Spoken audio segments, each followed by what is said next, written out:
आज म तपाईहरुसँग एउटा यस्तो कुरा गर्न जाँदैछु जुन धेरै घरमा हुन्छ तर कसैले खुलेर स्वीकार्न चाहदैन। एउटा सानो दृश्य कल्पना गर्नुहोस्। छोरी माइत आउँछे, ढोका खोल्ने बित्तिकै आमाको अनुहारमा मुस्कान छाउँछ। भान्सामा मिठो मिठो परिकार बन्न थाल्छ। घरभरि खुसीको माहौल हुन्छ। सबैले भन्छन् छोरी आई भनेर। तर त्यही घरमा अर्को दिन बुहारी भन्छे म केही दिनका लागि माइत जान्छु। अनि अचानक त्यो खुसी किन हराउँछ? किन अनुहार बदलिन्छ? किन प्रश्नहरू उठ्न थाल्छन् फेरि माइत जाने भनेर? घरको काम कसले गर्ने? किन यति धेरै माइत जाने? माइतै जाने भए त किन बिहे गरेर आउनु? हो, यस्ता यस्ता प्रश्नहरू बुहारीलाई उठ्न थाल्छन्। साथीहरू, के तपाईहरूले कहिले सोच्नु भएको छ किन यस्तो फरक व्यवहार? के छोरी र बुहारी साँच्चीकै फरक हुन्? वा हाम्रो सोचले नै उनीहरूलाई फरक बनाएको हो? बुहारी पनि त कसैकी छोरी हो। उसले पनि आफ्नो आमा बुबालाई सम्झिन्छे। उसलाई पनि माइतको माया चाहिन्छ। उसलाई पनि कहिलेकाहीँ आफ्नो घर फर्किन मन लाग्छ। छोरीलाई चाडबाड आउँछ, केही घरमा पूजा आजा केही भयो भने सबैभन्दा सुरुमा छोरीलाई सम्झिन्छ। तर त्यही बुहारीले माइत जान्छु, माइतमा यस्तो कार्य छ, माइतमा यसरी बोलाउनु भएको छ भन्दाखेरि घरकालाई चित्त बुझ्दैन। किन जानु पर्यो? जानु पर्दैन।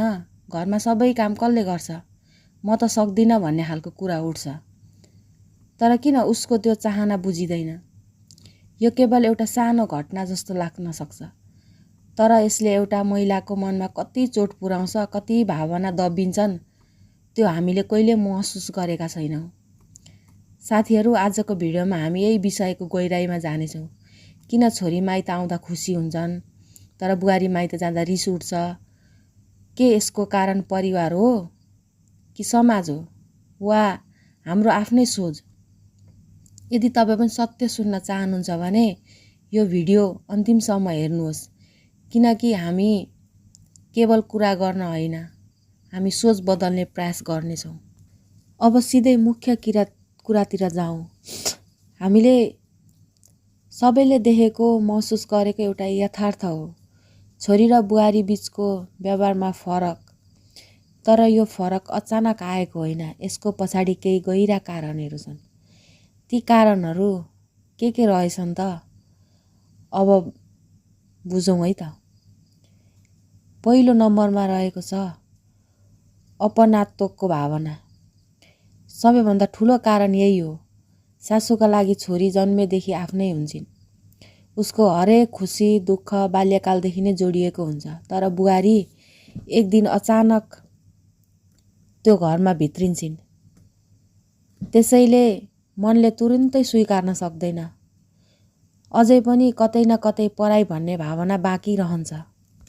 त्यसैले छोरी माइत आउँदा मेरी छोरी आई भन्ने गर्व हुन्छ, तर बुहारी माइत जाँदा घर खाली भयो भन्ने चिन्ता र रिस मिसिन्छ। 2 नम्बरमा समाजले बनाएको सोच। हामी सानैदेखि सुन्दै आएका छौँ, छोरी त पराई घर जान्छे, बुहारी पराई घरकी हुन्छे। यही वाक्यले हाम्रो सोच बनाएको छ। हामीले थाहा नपाई त्यही कुरा हाम्रो व्यवहारमा देखिन्छ। तर वास्तविक के हो भने बिहेपछि बुहारी पनि त्यही घरको सदस्य हो, तर सोचले उसलाई पूर्ण रूपमा स्वीकार्न सक्दैन। 3 नम्बरमा जिम्मेवारी र अपेक्षा। जब बुहारी घरमा आउँछे उसँग धेरै अपेक्षाहरू जोडिन्छन्। घरको काम, परिवारको ध्यान, सबैको सेवा। त्यसैले जब ऊ माइत जान्छे सासूको मनमा प्रश्न उठ्छ, अब घर कसरी चल्छ? काम कसले गर्ने? यो रिस भन्दा पनि कहिलेकाहीँ जिम्मेवारीको डर हो। 4 नम्बरमा असुरक्षा र तुलना। कहिलेकाहीँ सासूहरूलाई पनि यस्तो पनि लाग्छ बुहारीले आफ्नो माइतबाट बढी प्राथमिकता दिन्छ कि या हाम्रो घरभन्दा त्यही बढी खुसी हुन्छ कि? यो असुरक्षाले गर्दा सानो कुरामा पनि रिस देखिन सक्छ। 5 नम्बरमा पुरानो अनुभवको असर। धेरै सासूहरूले आफ्नो समयमा पनि यस्तै व्यवहार भोगेका हुन्छन्। उनीहरूले सोच्न सक्छन् मैले पनि सजिलो पाएको थिइनँ, उसले पनि बुझ्नुपर्छ। तर यही सोचले गर्दा दुःखको चक्र कहिल्यै रोकिँदैन। सासूहरूले भोगेको पीडा बुहारीहरूले पनि भोग्नुपर्छ भन्ने सासूहरूको सोच हुन्छ। त्यसैले गर्दा उनीहरूलाई पनि आफूले जस्तो गरो त्यस्तै गर्नै पर्छ भन्ने खालको सोच हुन्छ। त्यसैले साथीहरू, समस्या बुहारीमा होइन, समस्या हाम्रो सोचमा हो।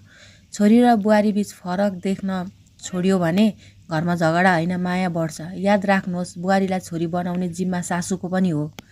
यदि तपाईँलाई यो कुरा सही लाग्यो भने यो भिडियो सेयर गर्नुहोस्, किनकि परिवर्तन एकजनाबाट होइन, पुरै समाजबाट आउँछ। हजुरहरूलाई आजको भिडियो कस्तो लाग्यो कमेन्ट गर्न नबिर्सिनु होला। आजलाई यति नै। हस् त, धन्यवाद, नमस्कार।